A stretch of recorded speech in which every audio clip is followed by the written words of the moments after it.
믿음의 영적 성장 시리즈 네 번째 시간, 겸손할 수 있는가라는 말씀의 제목으로 거룩하신 주님의 말씀 증거하겠습니다. 겸손할 수 있는가? 우리말 속담에 벼 이삭은 익을수록 고개를 숙인다라는 말이 있습니다. 사람은 나이가 들면 들수록 또 인생의 시간의 흐름에 따라 우리들이 더 연륜이 깊어져만 갈수록 자연스럽게 내가 배운 만큼, 내가 살아낸 만큼의 시간 속에 스스로 겸손해질 수 있는 자리에 서는 것이 저는 인간이 가져야 하는 본연의 모습이다라고 생각합니다. 그런데 여전히 세상을 들여다보면 여전히 자기가 충만하여서 교만하지 못하고 스스로의 것들을 드러내고 자랑하고 과시하려는 인간의 이 욕망, 이 욕심적인 이기적인 마음들이 인간의 세상을 아직도 여전히 덮칠 때가 너무나도 많이 있어요. 다른 이들보다는 내가 더 두각이 나타나줘야 하고, 내가 무엇을 한다라고 하는 그것들이 다른 사람들의 선망의 대상이 되고 칭송받기에 합당한 자리를 만들려는 그러한 인간의 이기심들. 오늘 이 시대를 살아가는 저와 여러분, 우리 모두가 내가 정말로 하나님 안에서 그리스도인으로서 믿음의 영적 성장을 이루고 있는가, 이 자리를 조심스럽게 점검해보고 들여다보기 위해서 우리에게 가장 중요한 것은 과연 나는 겸손할 수 있는가라는 이 질문을 우리 스스로에게 던지셔야만 합니다. 오늘 이 아침에 여러분들 스스로에게 한번 이 질문을 던져보십시오. 나는 겸손한가? 나는 겸손할 수 있는가? 오늘 우리가 묵상한 누가복음 3장 15절에서 38절까지의 말씀, 이 말씀 속에는요, 바로 이 세례 요한이 가졌던 겸손함의 모습, 그리고 예수님이 가지셨던 겸손함의 모습을 우리에게 보여주며, 오늘 이 겸손이라는 것이 믿는 이들에게 얼마나 중요한지, 어떻게 살아가야 우리가 겸손할 수 있는지에 대해서 우리에게 말씀으로 전해주고 있습니다. 오늘 말씀 속에서 우리가 하나님 앞에 살아갈 때, 이 세상 가운데서 하나님의 백성으로 살아갈 때 과연 나는 어떻게 살아야 겸손할 수 있는가, 그 모습에 대해서 한 3가지 정도로 하나님의 말씀을 함께 묵상해 보려 합니다. 오늘 첫 번째로 겸손할 수 있는가, 오늘 첫 번째 말씀은요, 바로 우리는 어떻게 겸손할 수 있는가, 우리의 생각을 뛰어넘는 하나님의 예수 그리스도의 크심을 인정할 때 우리는 겸손할 수 있다는 것입니다. 우리의 생각을 뛰어넘는 그리스도의 크심을 인정하라. 오늘 첫 번째 말씀인데요, 오늘 말씀 15절부터 17절 말씀에 바로 그 이야기가 나옵니다. 15절입니다. 백성들이 바라고 기도하림으로 모든 사람들이 요한을 혹 그리스도신가 심중에 생각하니. 아멘. 여기서 우리가 한 가지 발견할 수 있는 인사이트는요, 사람들이 가지고 있는 기대와 또는 소망 같은 것들이 우리 인간의 생각을 만든다라는 것을 우리는 집중할 수 있습니다. 그렇게 인간이 가지고 있는 어떤 기대심이나 어떠한 그런 것들은요, 늘 우리가 이렇게 되길 원한다라는 나의 어떤 생각의 자리를 지배하고 있는 거예요. 그것이 바로 우리 인간들이 가지고 있는 삶의 모습들입니다. 그런데 오늘 이 말씀 속에서도 그 당시에 바로 유대 백성들이 가지고 있었던 마음은 어떤 것이었습니까? 백성들이 바라고 기다리는 것이 있었어요. 이게 무엇이죠? 이것을 저는 간단하게 메시아 열망이라고 말씀드릴 수 있습니다. 메시아 열망. 그들은 메시아를 기다렸어요. 이들의 역사 속에서 지금 로마라는 이 제국 안에 살고 있는 이 사람들, 아주 오래전에 나라를 잃고, 이스라엘이라는 나라를 잃고 포로기의 삶들을 보내고 회복되어 돌아와서 그 이후에 암흑기와 같은 선지자도 없는 하나님의 메시지가 들리지 않는 그 400년의 신구약 중간사를 지난 이들의 삶 가운데 이들에게는 메시아를 향한 그 열망의 시간이 있었습니다. 메시아가 오실 거야라는, 그래서 우리의 무너진 삶의 자리를 이스라엘을 회복할 거야라는 그 갈망과 그 열망이 그들에게 있었어요.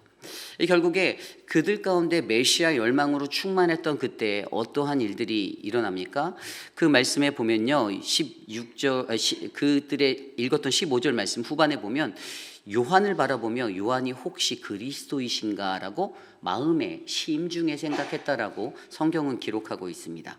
사람들이 생각한 거예요. 메시아 열망이라는 자기들의 소원과 바람이 만들었던 어떤 자신들의 기대가 만들었던 그 생각의 지배의 자리 속에 혹시 저 사람이 세례 요한이 메시아 아닐까라는 마음이 그들을 사로잡았다라고 오늘 말씀을 설명하고 있죠. 그 당시에 세례 요한이요, 우리가 어떠한 사람으로, 앞서 3장 초반부의 말씀에 어떠한 사람으로 우리가 알고 있습니까? 앞선 말씀에 보면요, 세례 요한은요 바로 요단강 부근 각처에서 죄사함을 받게 하는 회개의 세례를 전파했고, 그에게 그 세례를 받으려고 수많은 사람들이 각 처소로부터 몰려들었다라고 우리는 이해하고 있었어요. 매우 유명했던 사람이었을 것입니다. 그에 대한 어떤 지명도가 많이 높아져 있었을 것이에요, 시대적으로. 그래서 사람들의 마음 가운데는 세례 요한의 능력이 뛰어났기 때문에 그가 저 세례를 베푸는 그 모습에, 그 자리에 있는 그를 바라보며 그가 그리스도가 아닐까라는 그런 자신들의 마음의 생각을 갖게 되었다는 겁니다. 그런데 16절 말씀을 보면요, 요한이 모든 사람에게 대답하여 이르되, 여기서 우리는 요한이 가지고 있는 독심술을 발견할 수 있죠.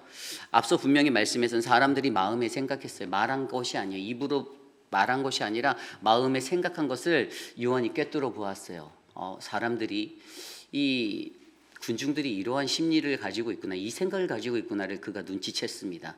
그러자 그가 어떻게 대답합니까? 요한이 모든 사람에게 대답하여 이르되, 나는 물론 너희에게 세례를 베풀거니와 나보다 능력이 많으신 이가 오시나니 나는 그의 신발끈을 풀기도 감당하지 못하겠노라. 그는 성령과 불로 너희에게 세례를 베푸실 것이요, 손에 키를 들고 자기의 타작마당을 정하게 하사 알곡은 모아 곡간에 들이고 쭉정이는 꺼지지 않는 불에 태우시리라. 아멘.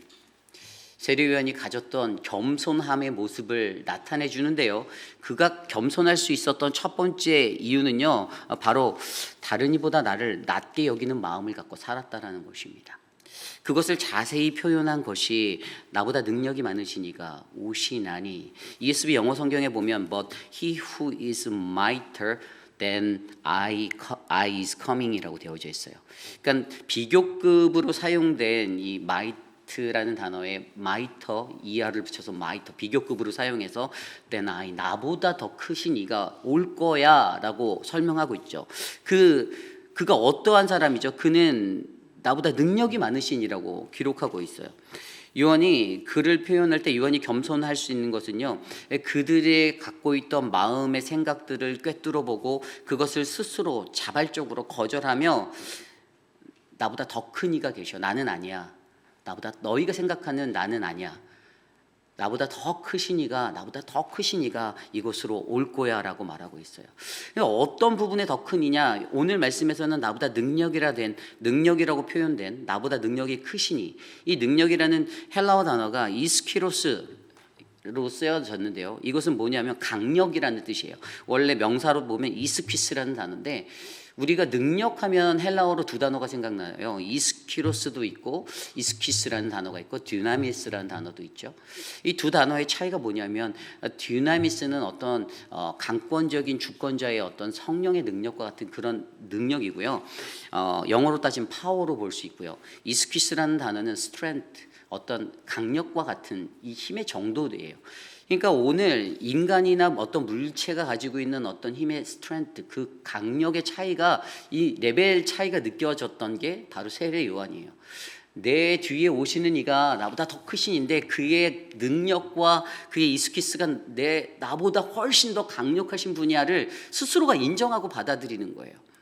여러분, 다른 이보다 나를 낮게 여기는 이 마음을 갖는 거 쉽습니까? 쉽지 않아요. 많은 사람에겐 자존심이라는 게 있습니다. 내가 더 뛰어나다라는 마음이죠. 내가 더 많이 배웠고, 내가 더 경험도 많고, 내가 더 똑똑해 라고 생각하고 사람들이 살아갑니다. 물론 다른 이들보다 낮은 자존감을 안고 살아가라는 것이 아니에요.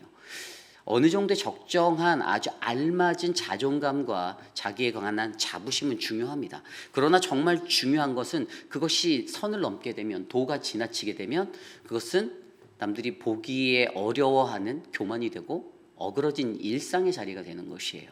이 선을 지키는 것이 이래서 굉장히 중요합니다. 그런데 세례 요한은요, 정확하게 그 선을 지키고 있어요. 나보다 능력이 많으신 분, 그분이 내 뒤에 오시는 분이 있어. 그렇기 때문에 너희들이 마음에 생각하는 저 사람이 바로 우리가 기다리는 메시아인가? 그것은 틀린 거야 라고 설명하죠. 그리고 그것을 좀 더 구체적으로 설명해 주는 게 아까 읽었던 16절 후반과 17절 말씀, 두 가지로 나타내 주잖아요. 나는 물로 너희에게 세례를 베풀었다라고 말해요. 성경에서 물이라는 것은 정화의 작용을 나타냅니다. 형식적으로 고대 근동의 사람들이요, 이 물은 그냥 정화에 대한 어떤 상징으로 이해하고 있었어요. 그런데 물로 세례를 베푸는 물론 그가 회개의 세례를 베풀었지만 여기에서 가장 중요한 것은 세례 요한이 베풀었던 이 회개의 세례, 물로 세례하는 것도 능력인데라고 생각할 수 있지만 바로 본인의 뒤에 오시는 예수 그리스도가 베푸시는 성령과 불로 주시는 이 세례, 이것은 더 큰 능력이 되어서 있다라는 것이죠. 물로 단순하게 그가 회개의 세례를 베풀어서 그가 사람들을 주께로 돌아오게 만들고 할 수 있는 것, 깨끗함을 입었다라고 생각하고 그들이 회개해서 이제 내가 돌아서야지. 이 회개라는 헬라어 메타노니아라는 단어는 체인지 마인드라는 뜻이에요. 그러니까 뭐냐면 이것은 생각에서 머물 수만 있는 위기를 갖고 있는 거예요. 행동으로 가지 않고 생각의 차이까지만, 그냥 내가 잘못됐구나, 내가 고쳐야지, 여기에서 멈출 수도 있다는 거예요. 물론 더 갈 수도 있죠. 그런데 세례 요한이 베풀었던 그 회개의 세례의 중심은 죄라는 하마르티아라는 관역을 벗어난 하나님으로부터 떠나서 살아가는 자들이 돌아서 스스로가 메타노니아 회개하고 나의 생각을 체인지 마인드해서 내가 잘못된 길을 가고 있구나라는 것을 인식한 상태까지만 얘기한 거고요. 거기에서 한 단계 더 나가는 것이 바로 예수님의 세례를 통해서 성령과 불로써 어떻게 됩니까? 그들의 삶에 거듭남이 주어지게 되는 차이가 있는 거예요. 거듭남이 핵심이에요. 예수님의 세례는 이 거듭남이라는 것들이 일어나서 변화된 모습으로 인생을 살아가게 만들고 그들 스스로가 정말로 하나님의 백성답게 나아갈 수 있는 기회를 얻게 된다는 것이죠.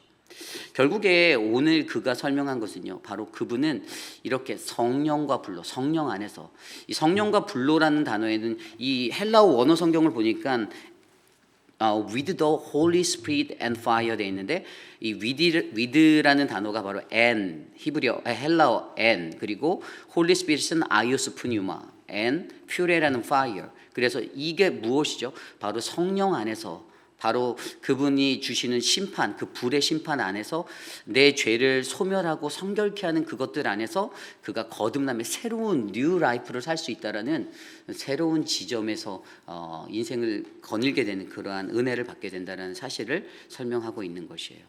그래서 오늘 세례 요한이 그것을 강조해주고 있어요.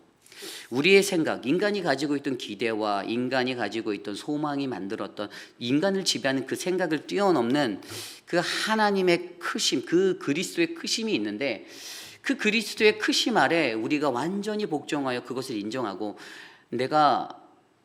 얼마나 내가 낮은 존재이고 내가 얼마나 낮은 자리에서 나보다 남을 낮게 여기고 살아가는 그러한 믿음의 사람이 되는가.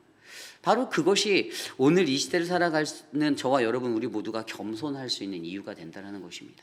어떻게 겸손할 수 있겠습니까? 바로 그리스도의 크심을 인정하시길 바랍니다. 하나님의 크심을 인정하시길 바라요. 그리고 작게만 보이는 나를 발견하십시오. 그때 우리는요, 오늘 세례 요한이 가졌던 그 겸손함, 세례 요한이 우쭐해서 사람들이 자신을 선망하니까 맞아 내가 그런 사람일지도 몰라라고 말했다라면 정말로 하나님한테 벼락을 맞을 인생이 되었을 텐데, 그가 가졌던 이 겸손함의 모습, 바로 이 겸손함의 모습으로 바로 오늘 우리는 이 시대를 살아갈 때 우리도 세례 요한처럼 이 겸손함의 모습을 가지고 우리의 생각을 뛰어넘는 예수 그리스도의 크심을 인정하는 믿음의 삶으로 하나님 앞에 살아가기를 간절히 축원합니다. 이것이 오늘 말씀의 첫 번째, 우리의 생각을 뛰어넘는 그리스도의 크심을 인정하라입니다. 오늘 두 번째로 우리가 겸손할 수 있는 것은요, 바로 예수 그리스도의 겸손을 통해서 우리에게 말씀하시는 바로 우리 자신의 위치를 무너뜨려야 한다라는 것입니다. 우리 자신의 위치를 무너뜨려라. 21절 이후의 말씀입니다. 21절 22절 백성이 다 세례를 받을새 예수도 세례를 받으시고 기도하실 때에 하늘이 열리며 성령이 비둘기 같은 형체로 그의 위에 강림하시더니 하늘로부터 소리가 나기를 너는 내 사랑하는 아들이라 내가 너를 기뻐하노라 하시니라. 아멘. 두 줄로 표현된 이 예수 그리스도의 세례의 장면이 오늘 누가복음에서 예수 그리스도가 얼마나 겸손하신 분인지를 나타내주고 있습니다. 우리 인간에게 있어서 자기 자신의 위치를 포지셔닝하는 것은 중요합니다. 나쁘지 않아요. 필요해요. 왜 그렇죠? 그것은 인간이 가져야 하는 책임감 때문에 그 위치의 인지가 중요하다는 것이에요. 인간이 자기의 위치에 맞게 걸맞게 감당해야 될 책임의 사명들이 있습니다. 담임 목회자인 제게는 제게 맞는 책임성이 있고요. 장로님들에게는 장로님들에게 맞는 그 책임감과, 안수 집사님과 권사님들에게 그들에게 맞는 책임감이 있기 때문에 내 위치를 인지하는 것이 굉장히 중요해요. 그런데 그것이 과도한 자리의 의식으로 인식되어질 때, 그때는 어떻게 됩니까? 이것이 이기적인 욕망의 자리에 빠질 수가 있게 되는 위기를 갖고 있습니다. 인간은 그러한 존재인 거예요. 그런데 오늘 말씀에서 오늘 예수님이 보여주시는 겸손의 자리는 무엇이죠? 스스로 죄인의 자리에 쓰셨다라는 거예요. 스스로 죄인의 자리에 쓰셨다. 백성들이 다 세례를 받을 때 예수도 세례를 함께 받으셨다라고 오늘 말씀을 기록하고 있습니다. 여러분, 회개의 세례를 베푸는 그 자리, 분명히 우리가 마가복음 1장 4절에서 5절에도 보면 세례 요한이 이르러 광야에서 죄사함을 받게 하는 회개 세례를 전파하니 온 유대 지방과 예루살렘 사람이 다 나아가 자기 죄를 자복하고 요단강에서 그에게 세례를 받더라. 아멘. 누가복음 3장 3절에서도 나왔던 그가 회개의 세례를 베풀었다라는 그 핵심 속에 이 요한이 베푼 이 회개의 자리로 예수님도 나아오셨습니다. 회개의 세례의 자리로. 그때 우리가 너무나도 잘 알듯이 예수님은요, 흠이 없으신 분이셨잖아요. 히브리서 4장 15절 말씀에 보면요, 우리에게 있는 대제사장은 우리의 연약함을 동정하지 못하실 리가 아니요 모든 일에 똑같이 시험을 받으신 이로되 죄가 없으시니라. 아멘. 그렇게 말씀해 주고 있어요. 예수 그리스도 그분은 인간의 몸으로 이 땅에 오셨으나 죄인은 아니었습니다. 다만 그분은 하나님 그의 아버지께서 주신 사명, 인류를 구원하기 위한, 죄에 빠진 인간을 구원하기 위한 그러한 도구로 십자가로 나아가게 되신 분이셨죠. 그런데 그분이 자신의 공생의 사역을 시작하기 전에 가장 먼저 바로 이 세례 요한, 자신의 길을 예비한 자로부터 이 회개의 세례를 동참하며 참여하게 되었다는 사실입니다. 자기 스스로를 죄인의 자리에 놓으신 것이죠. 교회나 우리가 살아가는 믿음의 공동체 안에서도요, 자기 자신에 대한 어떤 그 모습을 죄인의 자리에 놓는 것이 쉽지는 않습니다. 많은 사람들이 우리가 이 땅을 살아갈 때 나는 무결점하고 나는 흠이 없고 나는 깨끗한 사람이야라는 것들을 자부하길 원하지, 우리들 스스로가 내가 죄인인데 나는 죄인입니다라고 말한다라는 것이 어렵다라는 것이에요. 그런데 하나님께서는 분명히 우리에게 말씀하실 때 사도 바울을 통해서 로마서 말씀을 통해서도 모든 사람이 죄를 범하였으며 하나님의 영광에 이르지 못하였더라고 로마서 3장 23절에 말씀해 주셨잖아요. 모든 이들은 다 죄인이라는 것이에요. 그러기에 가장 중요한 것은요, 저와 여러분 우리 스스로를 가장 먼저 죄인의 자리에 나를 놓으셔야만 합니다. 우리 자신의 위치, 내가 갖고 있는, 내가 갖고 싶어하는 그 위치의 자리를 무너뜨리고 바로 우리를 죄인의 자리에 놓을 때, 그때 우리는 겸손에 이를 수 있다는 진리를 발견하게 한다는 것이죠. 자기 자신을 구원해야 할 대상이었던 죄인들과 동일시하셨던 예수 그리스도, 그리고 우리는 그분을 통하여 바로 겸손의 왕이다라고 우리는 부릅니다.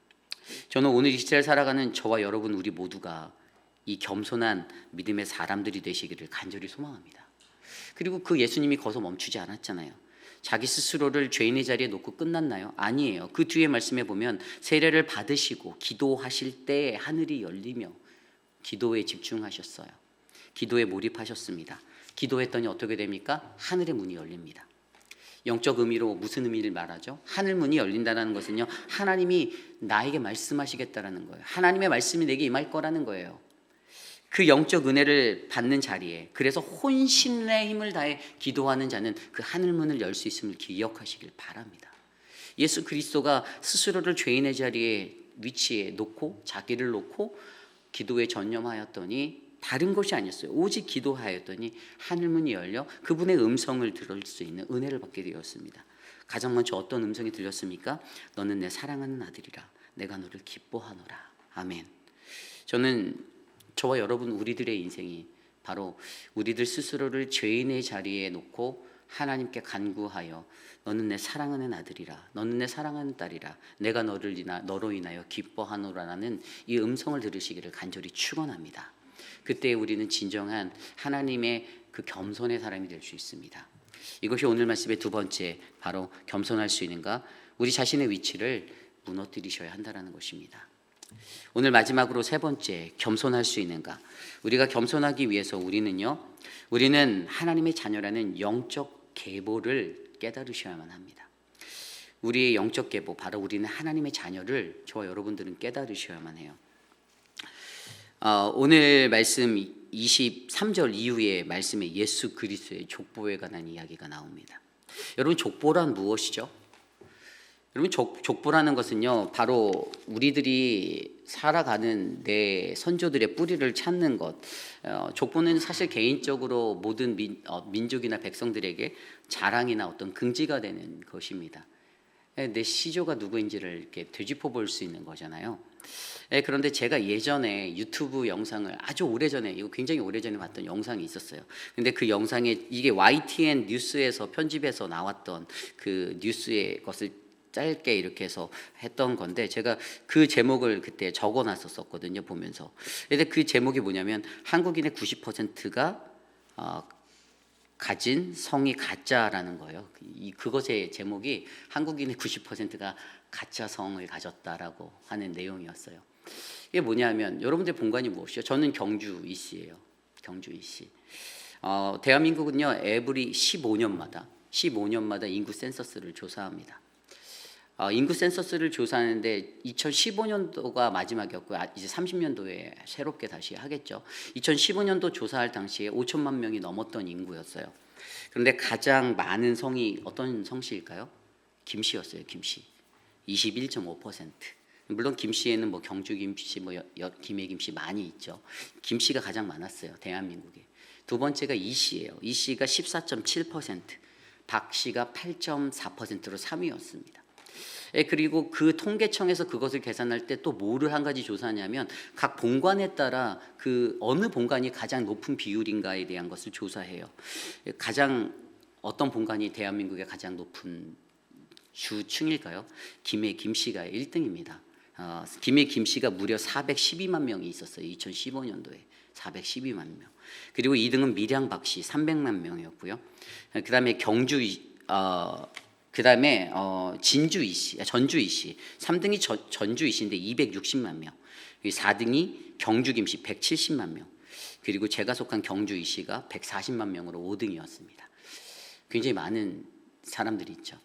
그런데 역사학자들이 이것을 가지고 뭐라고 비판하냐면, 통계적으로 이 숫자가 불가능하다라는 거예요.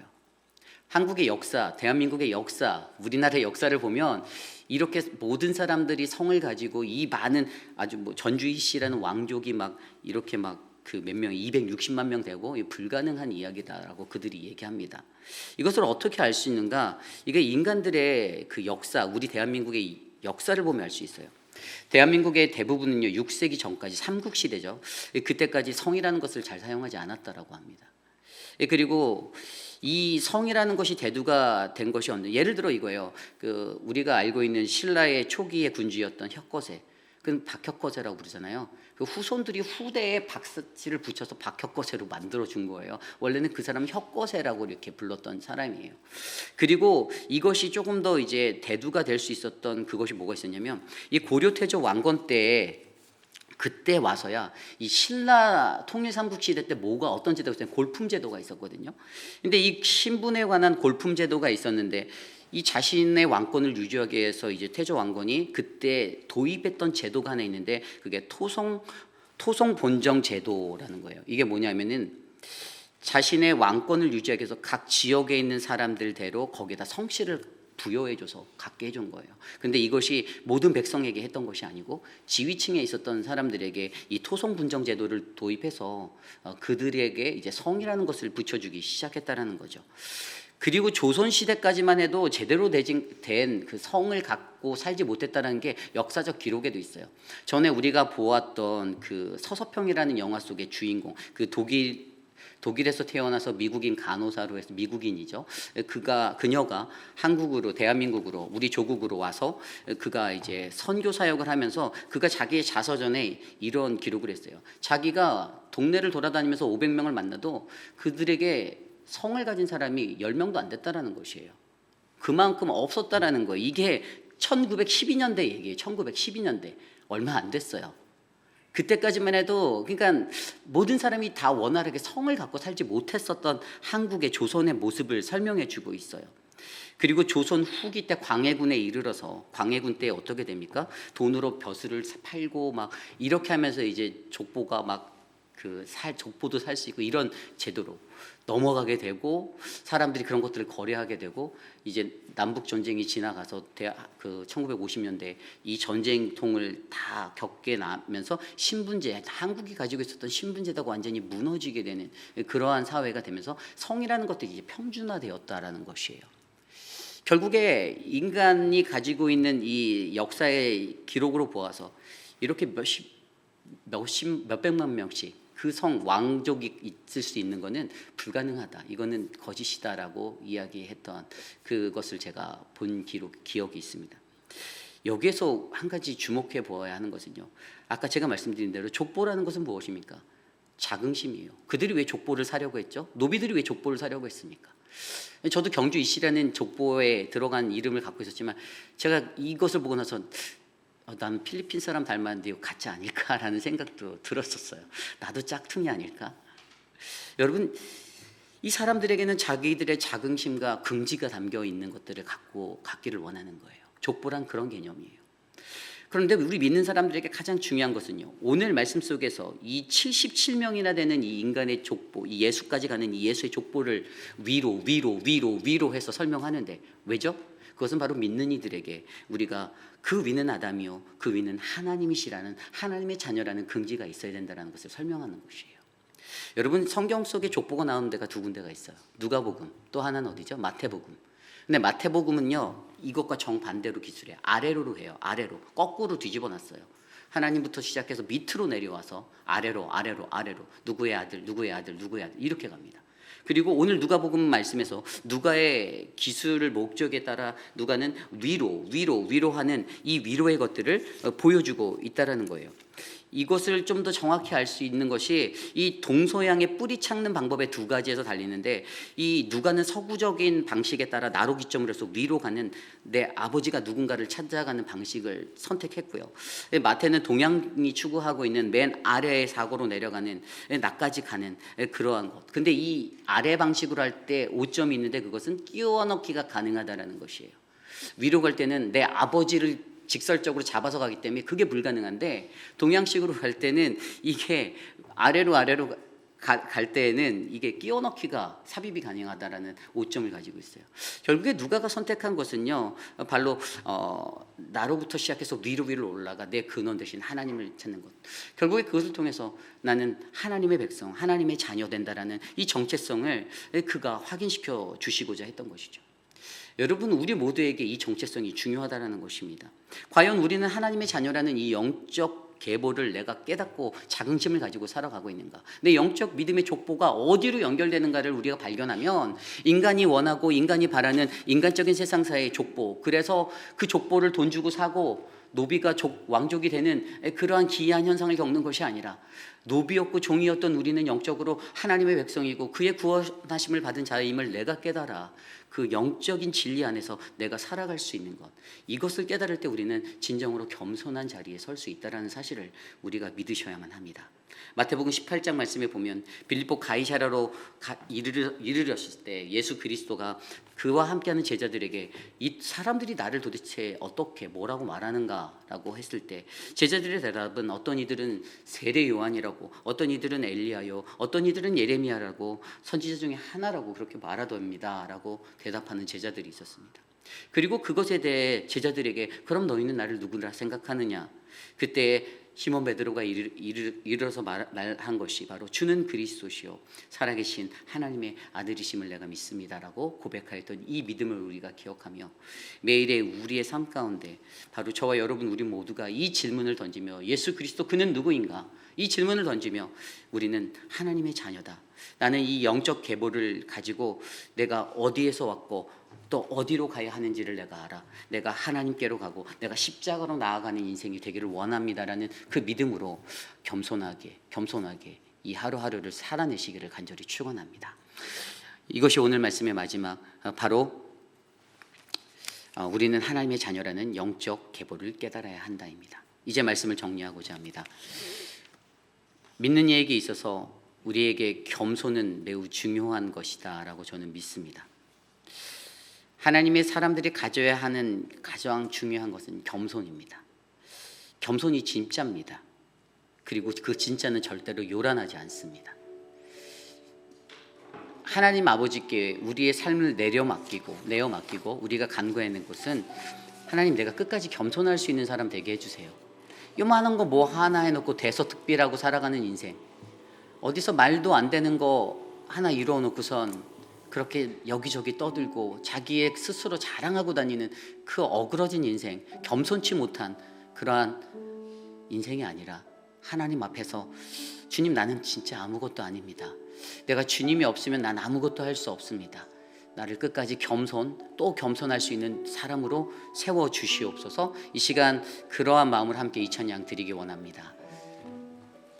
함께 이 시간 나는 아무것도 아닙니다. 우리 함께 찬양하겠습니다.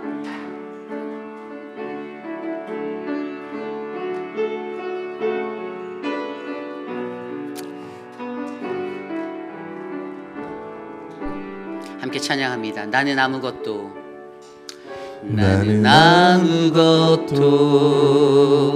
아닙니다.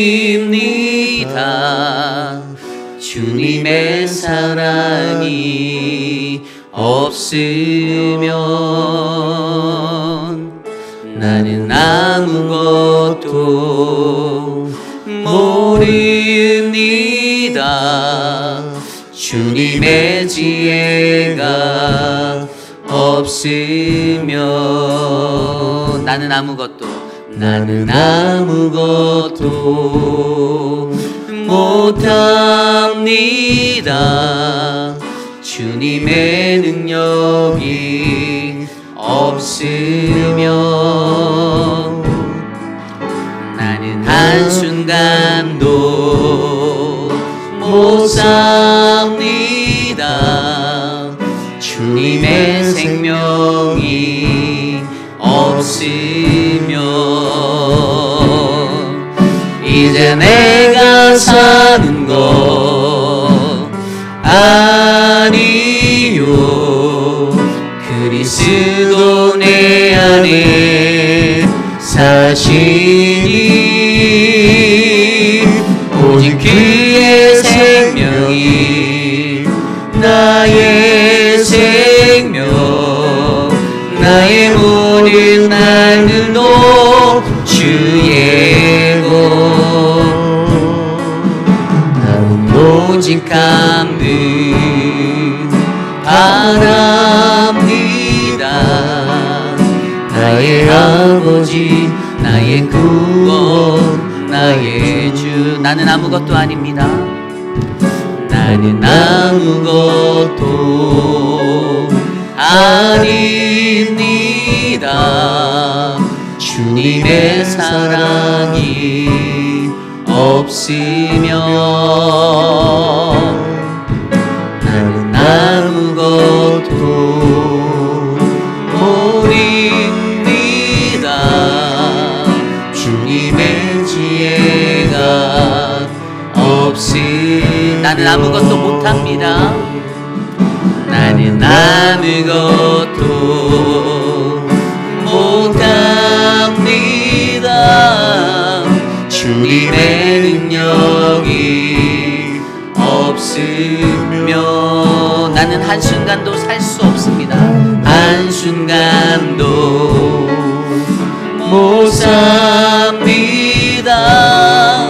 주님의 생명이 없으면 이제 내가 사는 것 아니요, 그리스도 내 안에 사시니 오직 그의 생명이 나의 생명, 나의 모든 날들도 주의 것. 나는 오직 한 분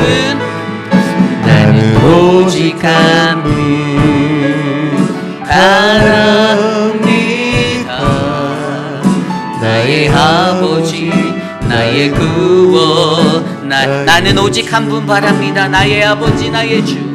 나는 오직 한 분 바랍니다. 나의 아버지 나의 구원 나의 주. 오늘 주신 말씀을 놓고 함께 기도하기 원합니다. 여러분 스스로 우리에게 질문을 던져보십시오. 나는 겸손할 수 있는가? 오늘 이 시대를 살아가는 우리 모두에게 요구되어지는 것은 바로 하나님의 백성으로서 우리에게 주신 겸손함이 필요합니다. 나는 아무것도 아니다라는 우리의 생각, 내가 기대하고 내가 소망하는 것이 만든 나의 생각, 그 지배받는 생각을 뛰어넘을 수 있는 바로 그리스도의 크심, 하나님의 크심을 우리가 인정하는 그러한 존재가 되기를 원합니다. 그리고 우리 자신의 위치를 무너뜨림으로 바로 나를 스스로 죄인의 자리에 놓고 바로 기도로 혼신의 힘을 다한 기도로 하늘의 문을 열어 하나님의 음성을 듣는 그 자리에서 우리가 겸손한 자가 되기를 원합니다. 그리고 바로 우리가 하나님의 자녀라는 이 영적 계보를 잊지 마시고 우리에게 자긍심이 되는 바로 하나님의 계보가 우리에게 있음을 우리가 잊지 마시고 주는 그리스도시요 살아계신 하나님의 아들이심을 내가 믿습니다라는 이 믿음의 고백으로 바로 나는 어디서 살고 나는 어디로 가야 하는가 하나님께로 십자가로 나아가는 그런 우리의 인생이 되기 위하여 하나님의 그 겸손을 배우며 살아가는 우리 모두가 되기를 간절히 축원합니다. 오늘 이 시간 그러한 마음으로 함께 주신 말씀을 놓고 합심하여 기도하겠습니다. 하나님 도와주시옵소서. 우리가 믿음의 영적 성장을 이루기 위해서 겸손이 너무나도 필요함을 하나님 우리에게 알게 하여 주시길 간구합니다. 세상의 사람들이 겸손하지 못하여서 교만에 이르러서 자신을 자랑하고 나의 것들을 드러내고 알게 모르게 하나님 내 것들을 간파하여서 사람들에게 알리고자 하는 그 교만의 마음들이 하나님 우리 안에 가득함을 하나님 불쌍히 여겨주시고 하나님 혀는 익을수록 고개를 숙인다는 그 말같처럼 우리가 겸손히 그 믿음의 영적 성장의 자리에 이를 수 있도록 도와주시옵소서. 주님 나는 아무것도 아닙니다. 하나님 나는 아무것도 아닌 존재입니다. 그리스도 없이는 주님 없이 나는 아무것도 할 수 없으니 나와 함께하여 주시옵소서라는 믿음의 고백이 드러나게 도와주시옵소서. 우리 이 시간 함께 합심하여 기도할 때 우리 교회 사역들을 위해서 기도합니다. 한국학교가 이제 오늘 이제 그 프리 리크루트를 하게 돼서 이제 어플리케이션을 그 오전에 받습니다. 이제 드디어 이제 봄학기가 시작되는 준비를 하는 거예요. 한국학교를 위해서 기도해 주시기를 부탁드리고요. 또 우리 늘푸른 대학 학생을 모집 중에 있죠. 우리 어르신들을 위해서 지역사회에 있는 어르신들에서 우리가 무엇을 해야 하나 고민하는 거룩한 교회가 되기를 소망합니다. 그리고 바이블 아카데미 3과목의 클래스가 열려 있는데 성도들이 자발적으로 성경 하나님의 말씀 배우는 것에 몰입하고 인투하여서 그들의 영성이 더욱더 말씀 안에서 깊어질 수 있도록 기도해 주시기를 부탁드립니다. 또한 노방전도 사역을 이제 3월 달부터 시작하려고 준비 중에 있습니다. 함께 기도해 주시고 모든 사역이 은혜롭게 진행되도록 기도해 주시기를 부탁드립니다. 이 시간 우리 교회 모든 사역을 놓고 함께 기도합니다. 하나님 우리 회의비라는 장로교회 하나님의 아름다운 사역을 감당할 수 있는 은혜를 주셔서 감사합니다. 하나님 우리 교회가 감당하는 한국학교와 늘푸른 대학과 하나님 바이블 아카데미 하나님 그리고 노방전도를 통하여서 하나님 영광 받아주시고 우리가 하나님의 복음의 본질을 안고 살아갈 수 있는 믿음의 공동체가 되게 하여 주시옵소서. 하나님 우리들의 배를 불리는 것이 아니라 하나님 지역사회를 위하여 세상을 향하여서 우리가 무엇을 할 수 있는지 고민하게 하여 주시고 더욱더 귀하고 복된 자리에 우리가 서로 은혜를 베풀어 주시옵소서. 오직 그곳에서 하나님의 영광을 드러내기 원합니다. 주님만을 높이기 원합니다.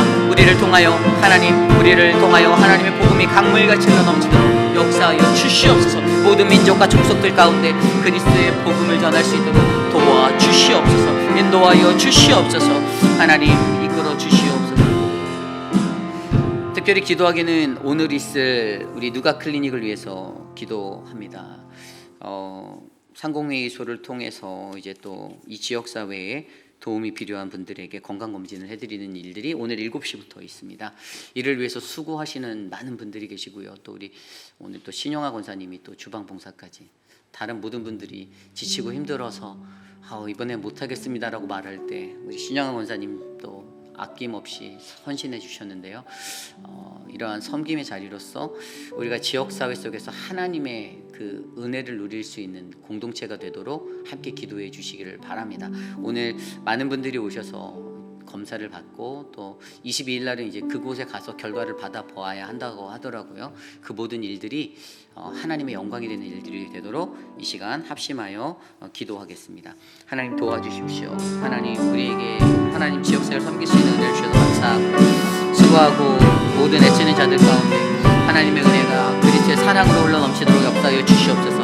하나님 이 사역을 감당하고 있는 상공회의소를 축복하여 주시고 특별히 우리 교회에서 수고하고 계시는 우리 권영래 성도님과 또 남세한 집사님 하나님 그 한 사람 한 사람들을 통하여서 하나님 귀하게 쓰임받게 하여 주시고 일하게 하여 주셔서 감사합니다.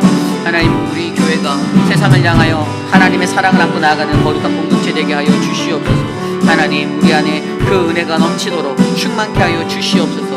인도하여 주시옵소서. 도와주시옵소서. 이 시간 기도할 때 육신의 연약함 가운데 계신 분들을 위해서 기도합니다. 특별히 우리 천문자 집사님을 위해서 기도해 주시고요. 이제 채플힐에서 받게 되는 그 UNC에서 받게 되는 그 모든 수술 정말 인생의 마지막 수술이 될 수 있도록 하나님 도와달라고 간구해 주시기를 부탁드립니다. 어지러움증도 심하고 너무나도 고통이 심한데 그 상황 속에서도 하나님이 우리 천문자 집사님을 만져주시도록 또 우리가 늘 기도하고 있는 한영숙 집사님을 위해서도 기도해 주시고요. 한영숙 집사님의 호흡이 다시 회복되어지고 건강하게 주님 예배하고 찬양할 수 있도록 기도해 주시길 부탁드립니다. 또 우리 노영심 집사님께서 이제 쓸개를 제거하는 수술의 그 일정을 잡고 계신데 그 모든 것들을 위해서도 하나님의 인도하심이 있도록 기도해 주시기를 부탁드리고요. 또 그 외에도 우리 교회에 많은 성도님들이 고통받고 계십니다. 드레이크의 삶과 미스터 드레이크와 미스터 아터 그리고 또 우리 신상식 집사님이 되시는 남편 되시는 미스터 아터도 수술 후에 회복 중에 있는데 그 모든 것들이 은혜롭게 놓이도록 또 우리 김영 장로님의 남편 되시는 미스터 라빈슨 하나님의 은혜로 우리에게 이 모든 이들이 건강을 회복하고 주님의 사랑을 경험하며 나아갈 수 있도록 이 시간 우리 교우분들을 위해 기도드리겠습니다. 하나님 사랑의 하나님 감사합니다. 사랑하는 분들을 지켜주시고 강건할 수 있도록 인도하여 주시기를 간구합니다. 우리 안에 하나님의 은혜가 충만한 믿음의 공동체가 되도록 하나님 역사하여 주시옵소서. 육신의 연약함 가운데 놓여있는 많은 분들 회복하여 주시고 만져주시고 사랑의 주님 우리 유강현 집사님에게 건강을 붙잡아 주시고 사랑하는 우리 오재근 장로님의 건강을 회복하여 주시기를 간구합니다. 하나님 은혜를 베풀어 주시옵소서. 우리 김민진 장로님, 신하분 집사님의 눈의 회복과 우리 소영 집사님과 김신호 장로의 눈의 회복을 도와여 주셔서 하나님의 사역을 더욱더 귀하게 감당하게 도와주시옵소서. 하나님 남편을 위해 기도하는 자들이 있습니다. 하나님 우리 강경욱 집사님 지켜주시고 하나님 도와주시옵소서. 강경욱 집사님의 건강 또한 하나님 지켜주시고 건강검진을 해야 하고 하나님 그 모든 것들이 회복될 수 있게 은혜를 베풀어 주시옵소서. 주여 인도하여 주시옵소서. 우리 김옥순 권사님 건강하게 붙잡아 주시옵소서. 도와주시옵소서. 이 시간 마지막으로 기도할 때에 내일 드릴 우리의 예배를 위해서 기도합니다. 누가복음 4장의 말씀으로 내일 말씀이 선포될 것이고 또 우리 교회에서 이루어지는 KM과 EM과 자녀들의 모든 예배 가운데 하나님의 은혜가 충만할 수 있도록 기도하기를 원합니다. 거룩한 성도들이 주님을 갈망하는 심정으로 이 영혼의 갈급함을 끌어안고 이 자리에 나왔으면 좋겠습니다. 형식적인 예배가 아니라 주님 안에서 회복되어지는 예배, 그 은혜의 예배가 일어나 내일 우리 예배 가운데 하나님 역사하여 달라고 찬양팀의 찬양과 성가대의 찬양과 또 안내와 미디어 사역하시는 분들, 헌금위원 대표 기도자들 그 모든 예배의 순서 맡은 자들이 한마음으로 예배에 동참하여 주님의 넓은 은혜가 우리를 덮도록 이 시간 내일 예배를 위해 기도하고 제가 기도하는 축도로 예배 마치겠습니다. 기도드립니다. 하나님 도와주십시오. 하나님 우리를 붙잡아 주십시오. 하나님의 은혜로 우리의 예배를 축복하여 주시옵소서. 하나님 형식적인 예배가 아니라 전심으로 주님을 예배하는 거룩한 예배가 우리 안에 일어나기를 원합니다. 주님이 우리에게 말씀하여 주시고 주님의 사랑으로 우리를 충만케 하여 주셔서 하나님 우리를 도와주시옵소서. 이끌어 주시옵소서. 아버지 표본 목사님과 또 저와 유정은 전도사와 또 하나님 암스롱에게 말씀의 능력을 더하시고 모든 말씀이 하나님의 은혜의 말씀이 되도록 붙잡아 주시옵소서. 성도들의 마음의 회복과 치유와 감사와 감동이 넘치게 하여 주시옵소서.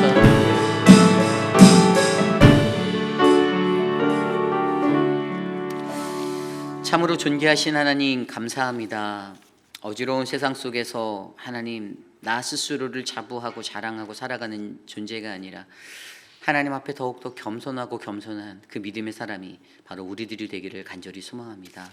인간의 생각이 만든 그 기대치, 내 생각이 지배하는 그 생각의 자리를 뛰어넘는 예수 그리스도의 크심, 하나님의 크심을 인정하는 자가 우리가 되게 하여 주시고, 하나님 내 스스로가 세팅해 놓은 나의 위치감, 하나님 그것들을 무너뜨리며 스스로 죄인의 자리에 서고 그 자리에서 하나님께 뜨겁게 간구하여 하나님의 음성을 듣는 믿음의 사람이, 그 겸손한 자가 우리가 되게 하여 주시옵소서. 하나님의 자녀라는 이 영적 계보의 이 족보를 우리가 잊지 않기를 소망합니다.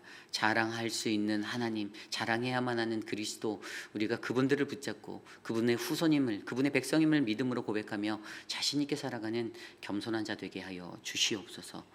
사랑하는 모든 분들, 하나님 우리 교우들 한 사람 한 사람 지켜주시며 하나님의 말씀 안에서 은혜를 누리는 삶이 저들의 삶 가운데 이어지기를 간구합니다. 주님의 말씀을 놓지 않도록 깊이 있는 그 말씀의 은혜의 자리에 서도록 하나님 인도하여 주시고, 좌로나 우로나 치우치지 않는 하나님 혼미한 영을 거두어 버리며 하나님 앞에 말씀의 삶으로 살 수 있는 그 믿음의 삶을 허락하여 주시옵소서. 우리 교회를 통하여 세상 가운데 하나님 지역사회를 섬길 수 있는 기회를 주셔서 감사합니다. 하나님 오늘 누가 클리닉이라는 아름다운 천국 축제에 많은 영혼들이 찾아와 하나님 그들의 건강을 점검하고 하나님께 영광 돌리는 자리 되게 하여 주시고, 이를 위해 수고하는 많은 분들 하나님의 은혜로 지켜 주시옵소서. 내일 드릴 예배 가운데 하나님 함께하사 은혜 충만한 예배 되게 하여 주시고, 주의 말씀으로 우리 각 사람에게 말씀하신 하나님을 만나게 하여 주옵소서. 지금은 우리 구주 예수 그리스도의 무한하신 은혜와 그 크신 하나님의 사랑하심과 성령 하나님의 감화감동 교통하심의 역사가 주님 앞에서 겸손히 살고자 다짐하는 믿음의 백성들에게, 하나님은 그리스도, 주는 그리스도시요 살아계신 하나님의 아들이심을 내가 믿습니다라는 그 믿음의 고백의 삶이 우리들 삶 가운데 이어지기를 소망하는 사랑하는 우리 회입빌 한인 장로교회 성도님들 각 사람 머리 위에 지금으로부터 영원토록 함께 하시기를 간절히 축원하옵나이다. 아멘.